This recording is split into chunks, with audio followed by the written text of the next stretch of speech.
মাগুরায় সেই ৮ বছরের শিশুকে ধর্ষণ ও হত্যায় মামলায় প্রধান আসামি হিটু শেখকে আদালতে ১৬৬ ধারায় স্বীকারোক্তিমূলক জবানবন্দি দিয়েছে। শিশু ধর্ষণের ঘটনায় হিটু শেখ ও তার ২ ছেলে সজীব, রাতুল ও তার স্ত্রী জাবেদা বেগমের নামে মামলা দায়ের হয়।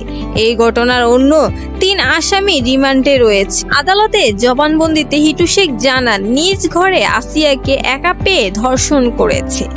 কিন্তু ওইদিকে আসিয়ার বড় বোনের জানান, তার শ্বশুর, তার বাসুর, তার স্বামী মিলে ধর্ষণ করেছে।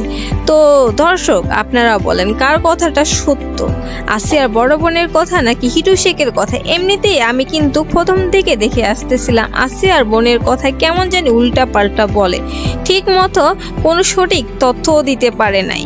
কি বলবো আমি এখন, পুরুষ মানুষ এতটা খারাপ যে একটা ৮ বছরের শিশুকে দেখেও নিজের লোভ লালসা সামলে রাখতে পারে নাই। আমি লজ্জিত, কারণ আমিও একটা মেয়ে। তার জন্য আমি ধরতে গেলে একটা আসিয়া, আজকে যদি আমাকেও এরকম ধর্ষণ করে, মনে হয় না কেউ এগিয়ে আসবে। এই সমাজ কি বলবে এই সমাজকে নিয়ে, যেখানে কিনা মেয়েদের কোনো নিরাপত্তাই দিতে পারে না, তারে নিয়ে আমার কিছু বলার নাই। তো দর্শক, আপনারা কি বলতেছেন আমার ভিডিওটা দেখে? আপনাদের মতামতটা কি?